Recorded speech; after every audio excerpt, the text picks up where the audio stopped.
जोहार साथियों, मैं मुकेश बिरुआ। इस खबर को देखिए। भारत सरकार ने जनगणना में देरी के बीच स्टैटिक्स और सर्वे संबंधी पैनल को भंग कर दिया।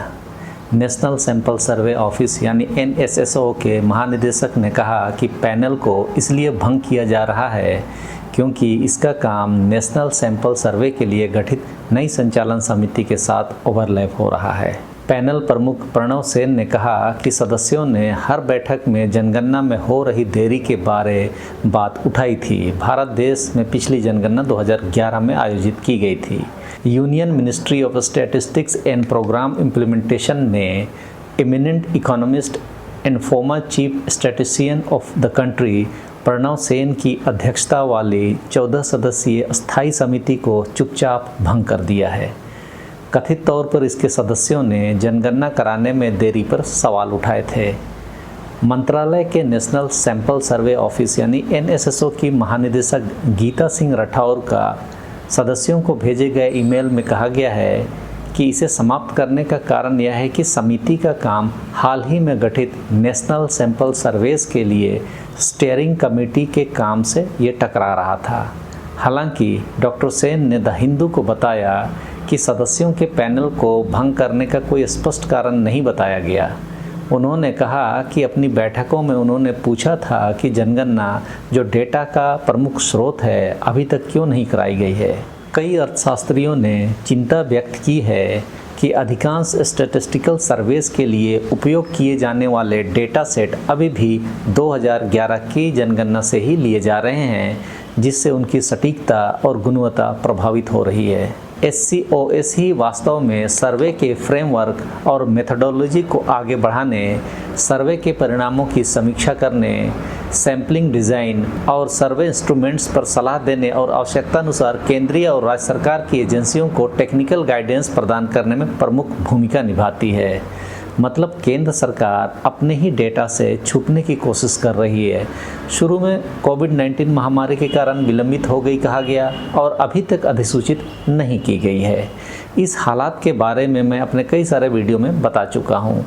पिछले साल भर में पैनल ने आधा दर्जन से ज़्यादा बैठकें की और अपने क्षेत्र के कई मुद्दों पर गंभीरता से चर्चा की।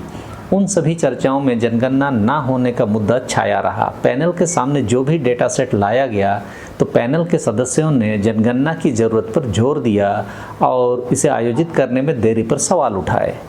और हमें पता ही है कि सवाल करने वालों से मोदी जी को सख्त नफरत है और सवाल करने वालों का हश्र वही होने वाला था जो समिति को भंग करके किया गया। नाम न बताने की शर्त पर द हिंदू को एक सदस्य ने बताया कि देश की नीतियों को वैज्ञानिक रूप से तय करने के लिए जनगणना एक महत्वपूर्ण साधन है। हमने इसे आयोजित करने में देरी पर सवाल उठाया था और शायद यही कारण था कि SCOS को भंग किया गया। विपक्ष ने केंद्र सरकार के इस फैसले की आलोचना की। कांग्रेस महासचिव जयराम रमेश ने पूछा कि SCOS को क्यों भंग किया गया। श्री रमेश ने एक्स पर एक पोस्ट में कहा कि सरकार से बार बार यह पूछने के लिए कि 2021 में होने वाली दशकीय जनगणना अभी तक क्यों नहीं की गई, जिससे अन्य बातों के अलावा राष्ट्रीय खाद्य सुरक्षा अधिनियम 2013 और PM गरीब कल्याण अन्न योजना सहित कई कल्याणकारी योजनाओं को लागू करने के लाभुकों के आंकड़ों के साथ हेरफेर की जा रही है। यदि जनगणना में देरी जानबूझकर की जाती है तो 2026 से पहले परिसीमन और सार्वजनिक नीति के लिए राज्यों के साथ संबंधों पर भी हानिकारक असर होगा। जून 2024 तक 233 देशों में से भारत उन 44 देशों में एक था जिन्होंने इस दशक में जनगणना नहीं करवाई। केंद्रीय गृह मंत्रालय ने स्पष्ट कारण बताया कि कोविड-19 महामारी के कारण देरी हुई, लेकिन 143 अन्य देशों ने मार्च 2020 के बाद जनगणना की जो महामारी की शुरुआत थी।